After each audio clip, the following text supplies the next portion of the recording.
ยกโป้แล้วมันนี่เนี่ยแล้วหมายยังนึงเวลาเพราะนั้นเงินปัดเอานี้เดียวซื้อที่นี่นะอาจารย์มันไหลเลยไอ้น้อยเดียวอีเรานะเวลาเนาะ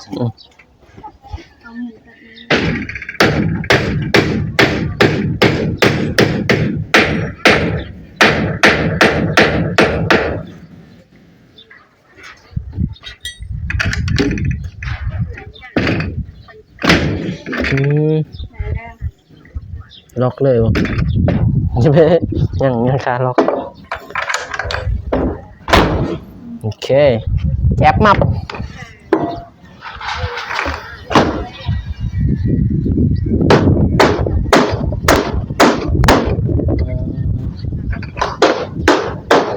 ดีแจบพอดีบ่มีปองเลยแก็บมับเหมือนเป็นตก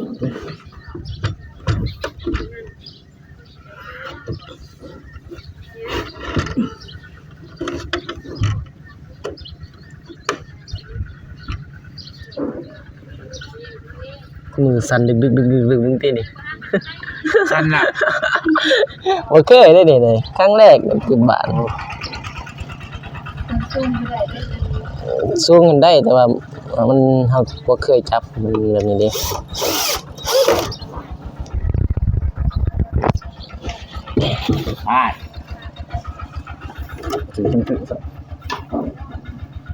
กายนี่นี่จริงเลย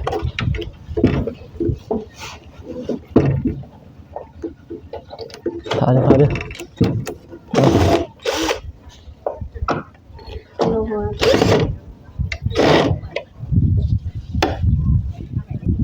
สมุด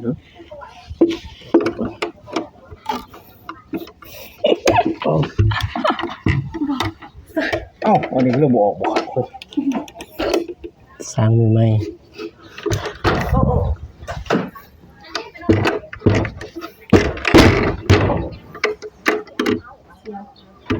ขับได้อยู่ในนึงโอเคมันยิงได้เลย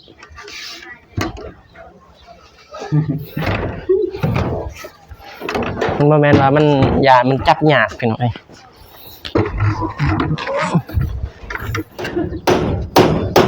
ใจคิดเป็นที่แรกเขาสิไหลเทคนิคเนาะ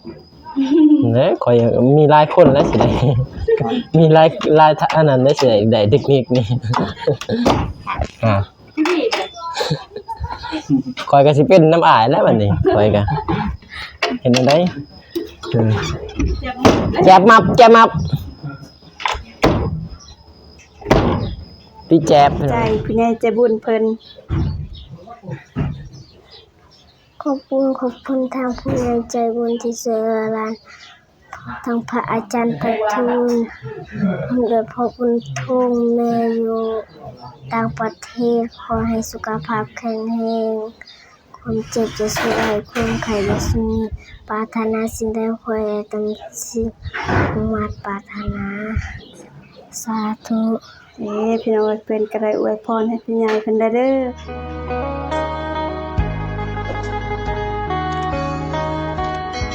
มาตอนเช้ามื้อนี้ป้าโตทางบ้านน้องจันทนาคือเป็นแบบรูปทรงอันสวยงามพี่น้องเอ้ยโอ้นี่ก็ใหม่บ้านน้องพินเห็นอ้ายเพิ่นอ้ายบ่าวนุ่งเพิ่นสั่งใหม่มาโอ้น้องพินได้ใหม่เลยเด้พี่น้องเอ้ย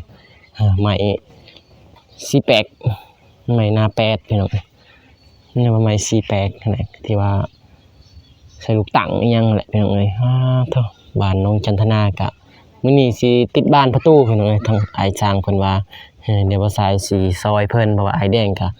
ยังบ่ทันได้มาแต่บ้านพี่น้องเอ้ยเพราะว่าอ้ายเพิ่นคนเดียวก็ติดบ่ได้มาสายก็เลยอาสาว่าสิซอยจับนั่นแหละพี่น้องเอ้ยโธ่น้องพินบ้านน้องพินพี่น้องเอ้ยมีรถถีบเมื่อวานนี้ เห็นที่รถถีบจอดไว้พี่น้องเอ้ยพี่น้องเอ้ยหันหน้าตามาทางนี้เด้อพี่น้องเด้อมากับน้องบุษบาคือเก่าคือเดิมพี่น้องเอ้ยน้องบุษบามานำมื้อนี้พี่น้องเอ้ย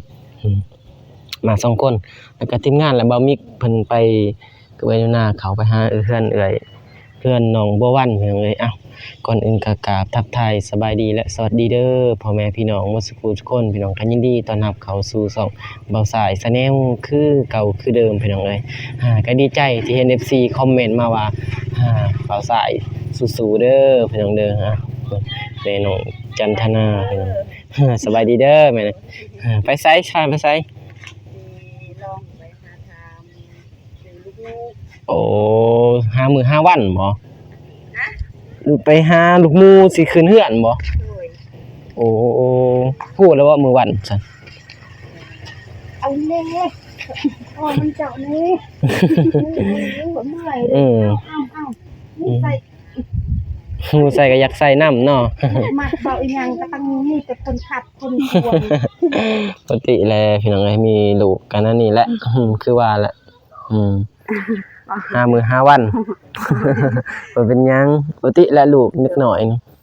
คิดว่าได้ก็จะเฮ็ดมื้อวันเสาร์หรือว่าวันอาทิตย์นี่แหละเด้อวันเสาร์วันอาทิตย์ขึ้น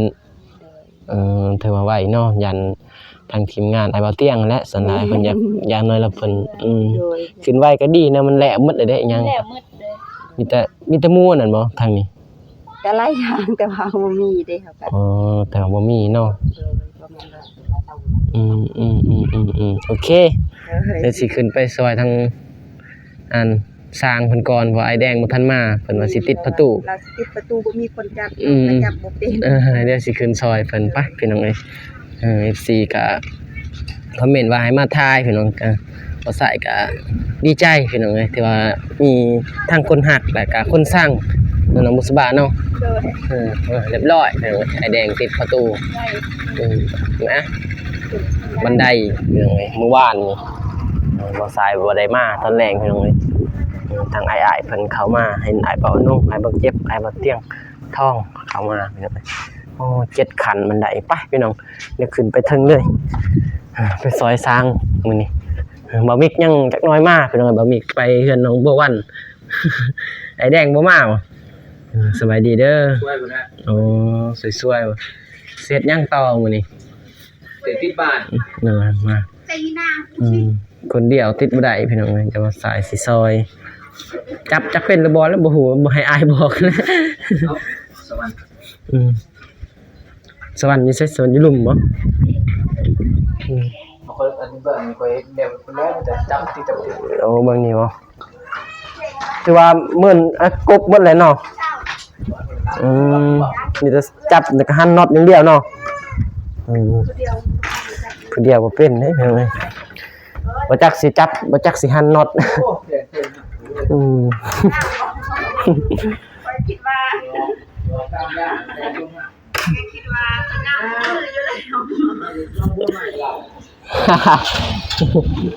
งามคู่มือเนาะมื้อนี้เนาะให้งามเนาะมื้อนี้งามพิเศษเด้มื้อนี้เพราะว่าบ้านสิแล้วมื้อนี้เด้งามเนาะติดบ้านพี่น้องเอ้ยมื้อนี้ถือว่าเป็นมื้ออันที่ว่าอยู่บนบ้านนี่มันเสร็จสิ้นถ้าอนามัยนะพี่น้องเสร็จสิ้นเสร็จสมบูรณ์เกินว่าบานประตูถ้าติดทางอ้ายเพิ่นยังไปเอา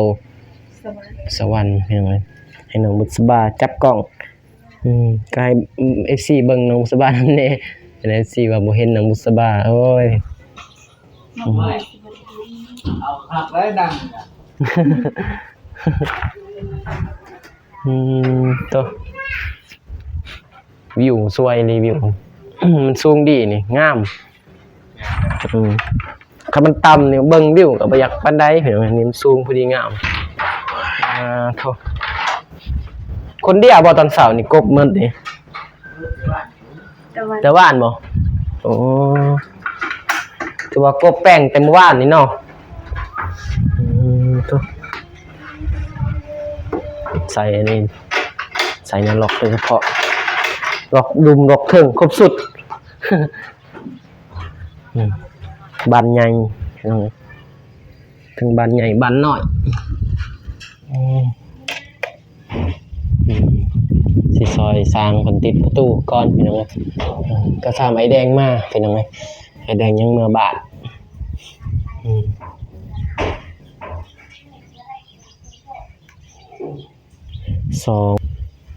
4 6 8 10 12 บาทรอบทั้งหมด12 บาท แต่ว่าอายเพิ่นกบเรียบร้อยเบิดแล้วเพิ่นมีแต่ย่อขึ้นแล้วก็หั่นน็อตย่อขึ้นหั่นน็อตย่อขึ้นหั่นน็อตทางนั้นยังกบแต่เบิ่งนี่เบิ่งนั้นยัง2 4 6 6บ้านเบิ่งนี่แต่ว่าบ้านนี้เพิ่นก็ไอ้แดงกบเรียบร้อยแล้วแล้วเบิดแล้วเพิ่นว่าเป็นบ้านใหญ่นี่แหละเบิดนะยังแต่นี่แหละ6บ้านนี่แหละเพิ่นยังบ่ทันได้กบพี่น้องโอเคพี่น้องมีแต่รอท่าสร้างเพิ่นมาก่อนถือว่าซ้ำมื้อนี้เลยสำเร็จเลยเนาะเรื่องมันสิขึ้นเด้อ มื้อขึ้นไปอันนั้นวะทงวาย มันสิขึ้นเพื่อนนี่นะมื้อนี้วันหยังวะเพิ่นว่าวันเสาร์วันอาทิตย์มันสิขึ้นเราบ่เตียงเราบ่โดยจากเมื่อวัน อ๋อบางทีแม่ก็ไม่รู้หรอก ก็ไปออกไปไปหาหมู่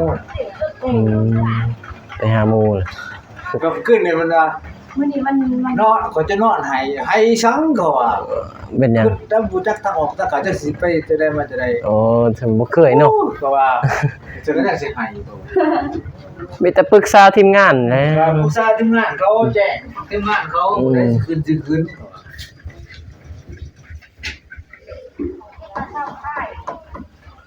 แจ้งทีมงานเขาบ่ได้สิขึ้นแล้วก็โอเค ลงมือบาดนี้บางอย่างยังซากแบตเตอรี่อยู่ นี่ก่อนเนาะนี่ไงจับขึ้นเดี๋ยวเนาะ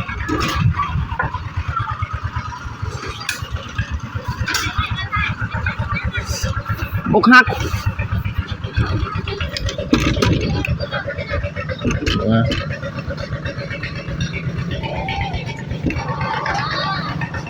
เป็นสร้างก้อนจักมือนึงพี่น้องเอ้ย ที่เด้อ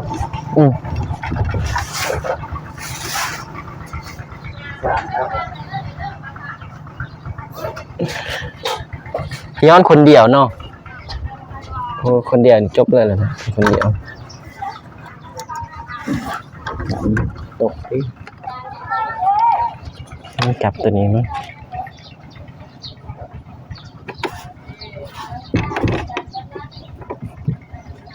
นี่ก็เป็นพ่อผม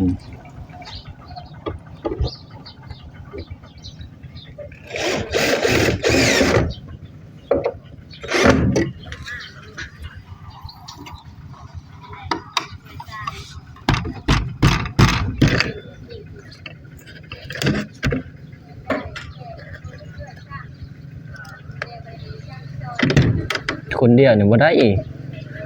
จักสิจับจักสิยิงเนาะร้อยมีแต่ยิงอย่างเดียวบัดนี้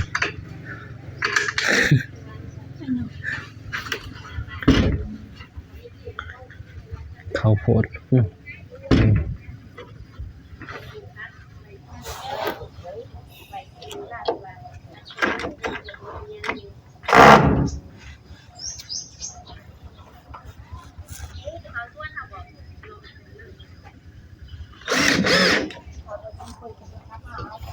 บานหนึ่งประมาณ10 นาทีบ่ฮอดนะ2 นาทีเนาะนี่กบเบิดแหละพี่น้องเอ้ยถ้าบ่ได้กบมันสิรนแน่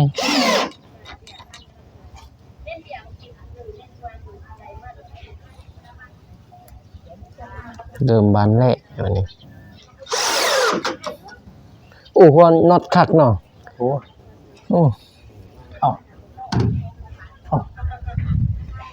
เอ้าถึงยังอีก สั่งดู บาดมือละสร้างพี่น้องเอ้ยจักถึงยังบ่ฮู้บ่ได้ตั้งใจ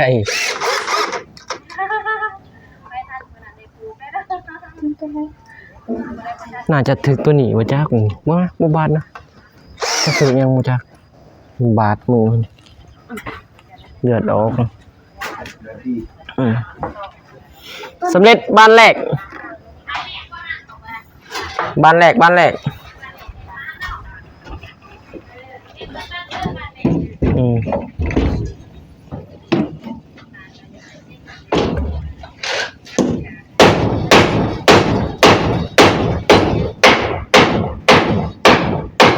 อดีแหละพอได้เบิ่งที่ใส่เลย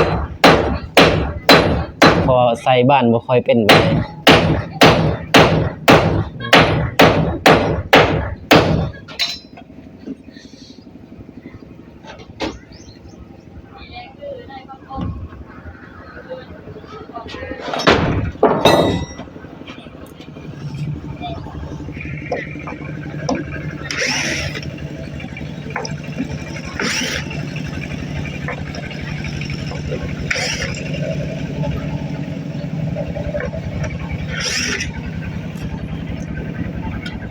ตกมาตกมา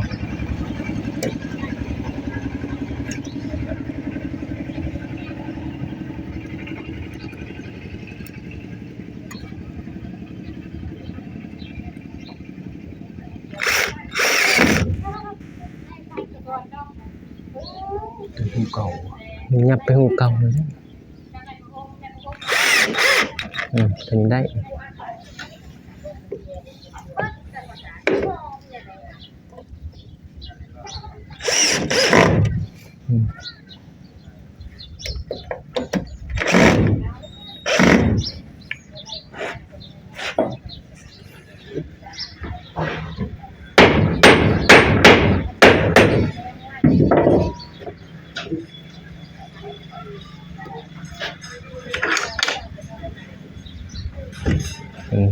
ดีมากมันติดเนาะ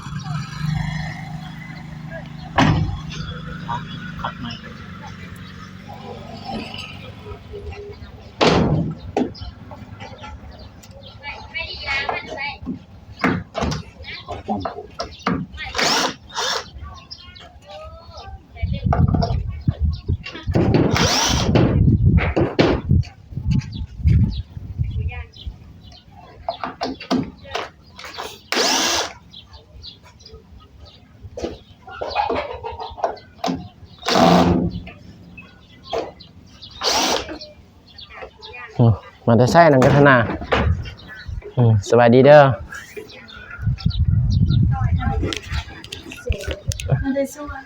สวัสดีป้าลุง แม่นสนพอสนเขา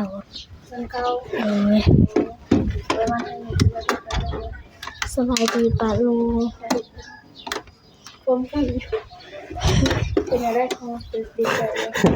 เดิน เขาดี แล้วเลย บ่ตกดอกจับน็อตไปเลย ไปเห็นยังอยู่เลย กูยาง พี่กูย่าง โดย น้ำแล้ว โดย จะซุ่มแล้วเนาะ โดย แล้วก็หาเกียร์กินข้าวกินน้ำแล้ว กินแล้ว กินมาก ตัวพุ่มเป็นอันนั้นมันมัดบ่ กินยางคาดเหรอ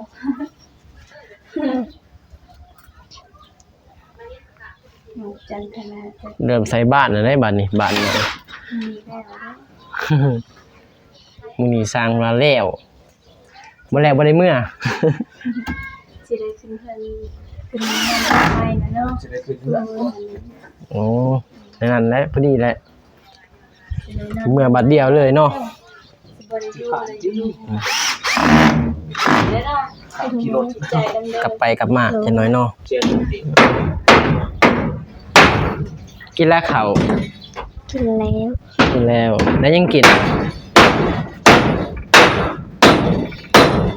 มาแต่กูย่างมีแต่กินย่างโตไปอาบน้ำบ่ไปอาบน้ำบ่ ไปอาบน้ำเด้อสันเด้อ น้ำมีคมเด้อ มีแต่กินย่างอยู่เนาะ กินย่างพารา มาไปเผาอยากกินเรา แต่กูย่างย่างพมตกบ่มีตัวใหม่บ่หาเบิ่งตัวใหม่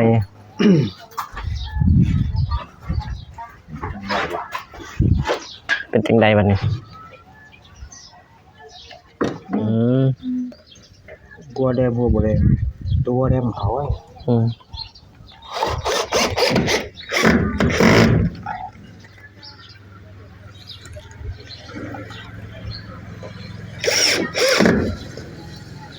อยากโตแล้ว ไอ้อาสนิง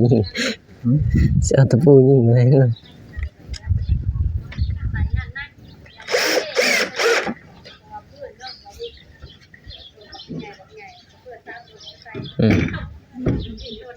ยังไงเดียวมันนี่ยังตัวนี้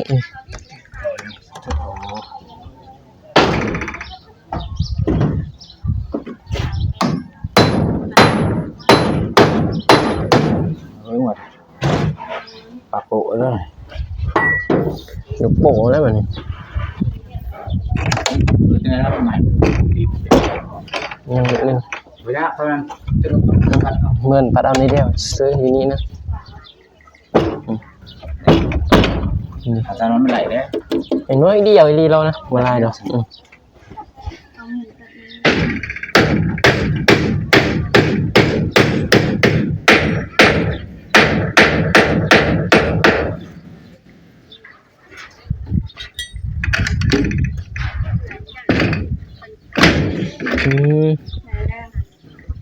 ล็อกเลยวะ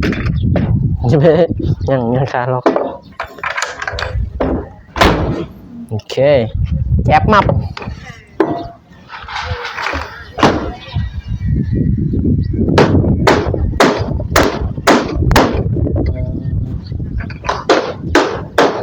พี่แจ็บพี่แจ็บ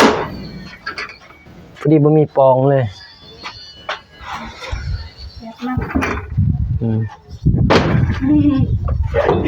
มาตัวนี้ บาทที่สองบาท เจ็บมับ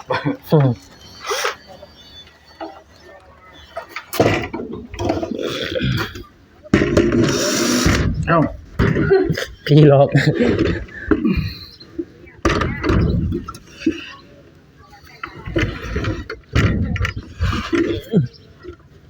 อะไรเหรอ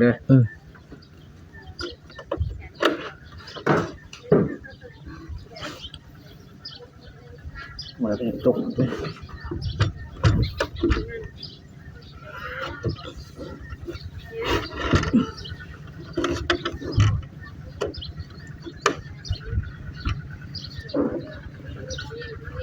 มือสั่นดึก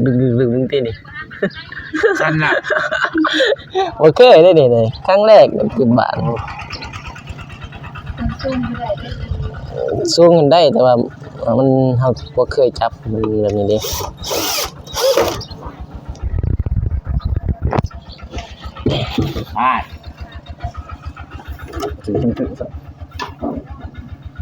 กายได้นี่ จริงเลย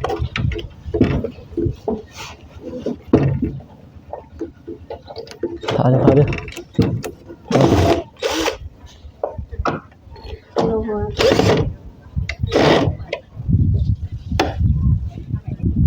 สำนึก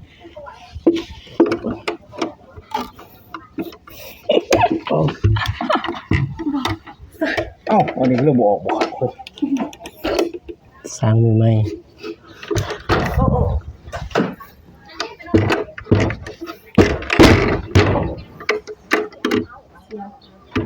ขับได้อยู่ในนึงโอเคยิงได้เลย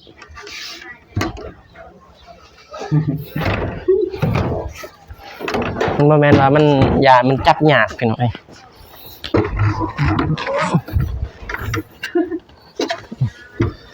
บัดนี้เบิ่งมันจะมีตึงนิดแต่ว่า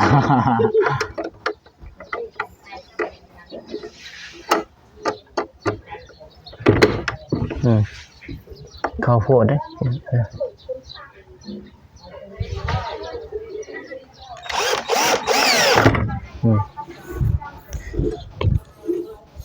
ถ้าได้ยึดน็อตหนึ่งแล้วโอเคก่อนนะ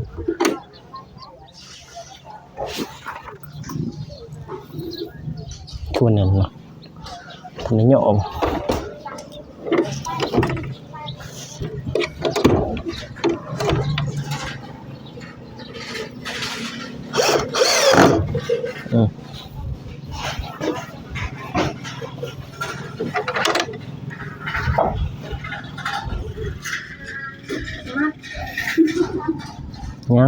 ยังเหรอ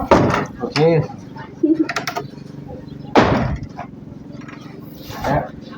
ได้ป่ะถ้าตัวคนพักออกหน่อยเลย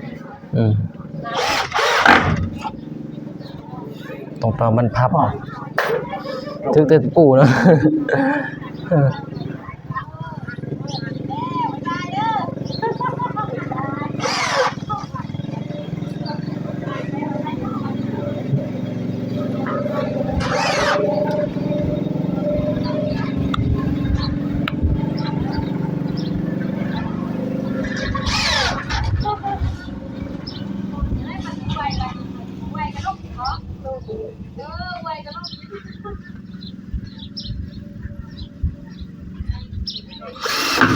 โอ้ยกลัวสัตว์ขึ้นไว้ในนั้น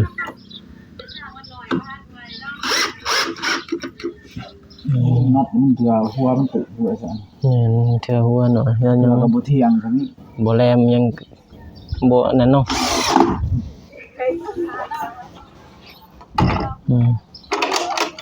บ้านที่2ได้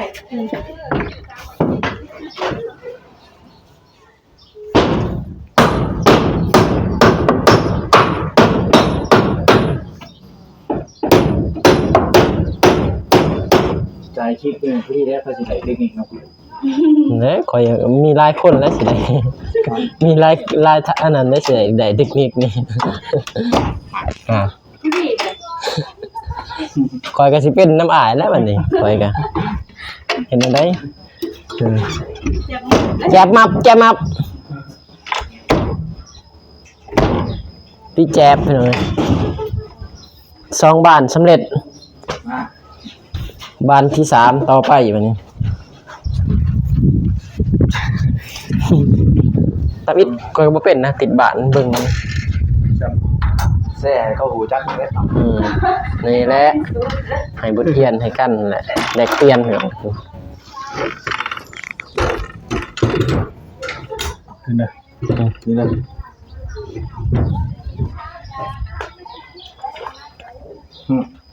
โอ้จับติดกับปูจ่ายมีคนนึงเด้อเอา ยกขึ้นบ่ อัน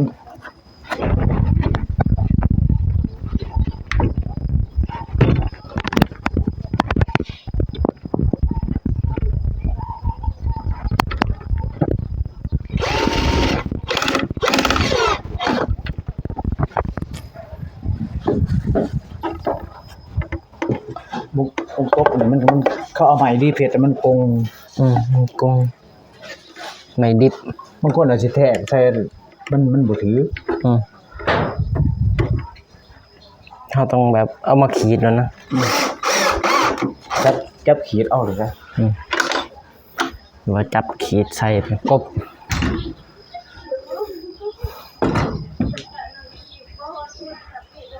ตำทางลุมบ่จักคือกันในข่อยนี่เบิ่งก็จักสิเป็นหรือบ่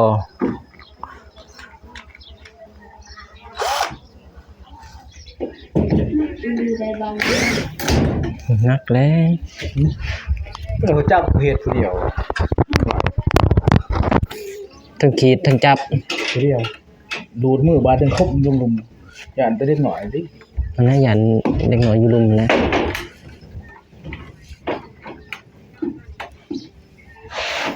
ถ้าบ่มียังไข่อยู่เนาะ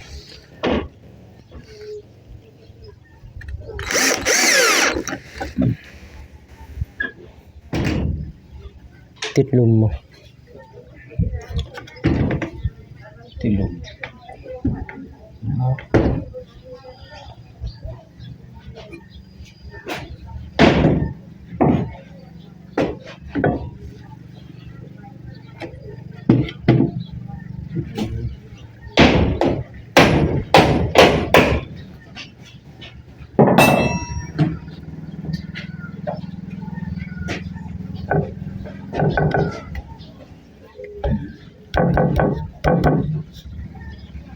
บานที่2ที่3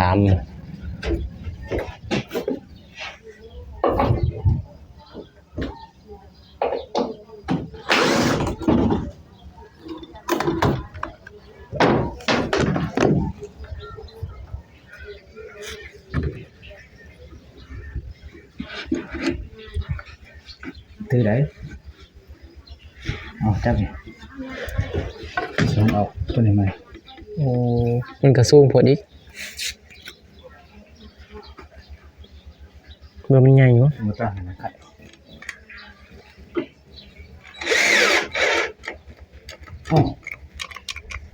สวรรค์หูขี่นี่โอ้ตัวสากบุญหนึ่ง เข้าเลย ไปเบิด หัวสวรรค์หมดไผ่กำลังสากนี่สากใหม่ๆเนาะเอ้ยบ่สากไว้แต่เมื่อคืนนี่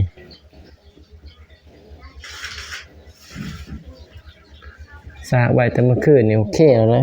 จับไปตีไล่เลยทั้งน้อยบริษัท พยันด้นหัวจัก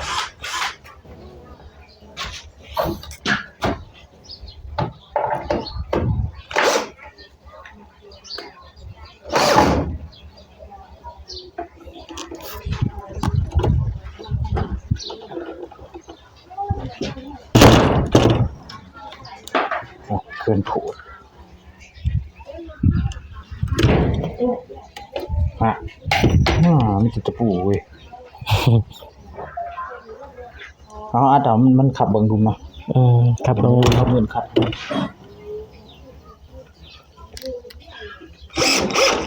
หนังเบิ่งโอเค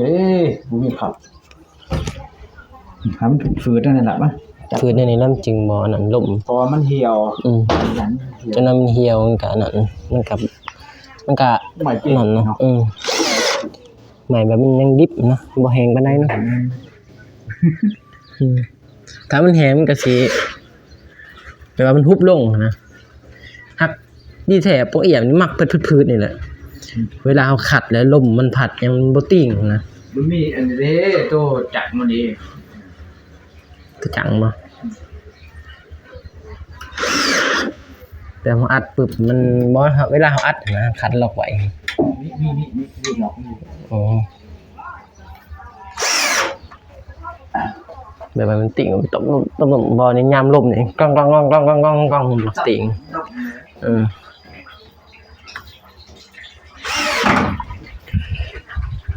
ถ้าว่าแผ่นเดียบมันจนแผ่นเดียบแตกเนาะแล้วถ้าแผ่นเดียบนะเวลามันลมพัดนะ แตกเบิด เมื่อยกูอยู่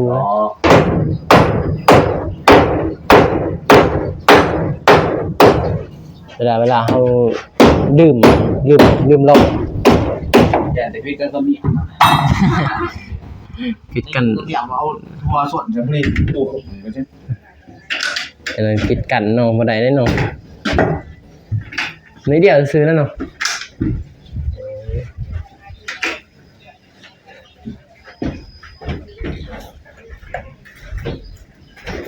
เอาตัวทำ โอ้ยมีการลองจันทนาได้อาบน้ำแต่งตัวแล้วสระหัวใส่สุดใหม่ป้าโธ่พี่น้องเอ้ยเอาจังได้กะให้น้องจันทนาขอบใจทางผู้ใหญ่เพิ่นเด้อที่เพิ่นเฮ็ดเฮือนให้น้องหันนะขอบใจผู้ใหญ่ใจบุญเพิ่น ขอบคุณทางผู้ใหญ่ใจบุญที่ช่วยเหลือหลานทางพระอาจารย์ไพฑูรย์โดยพ่อบุญทุ่งแม่อยู่ต่างประเทศขอให้สุขภาพแข็งแรงความเจ็บจะสลายความไข้จะสูญปรารถนาสิ่งใดขอให้ตั้งสิ่งมาปรารถนาสาธุ พี่น้องเพิ่นก็ได้อวยพรให้ผู้ใหญ่เพิ่นได้เด้อ คลิปนี้ก็สิจบคลิปไว้เท่านี้ก่อนพี่น้องติดบ้านก็ได้ซ้ำบ้านเดี๋ยวใส่บ่มีอัปเดตตอนต่อไปพี่น้องเพราะว่าคลิปเบาสายมันก็ยาวความจำก็เก็บได้บ่หลายพี่น้องก็ขอให้พรให้ผู้ใหญ่ใจบุญทุกๆท่านที่สร้างบ้านน้องจ้านาขอให้ทุกท่านมีแต่ความสุขกายสุขใจเด้อพี่น้องเด้อพอกันใหม่ในคลิปหน้าพี่น้องคลิปนี้ก็สิขอกล่าวว่าสบายดีพี่น้องไปพี่น้องบ๊ายบาย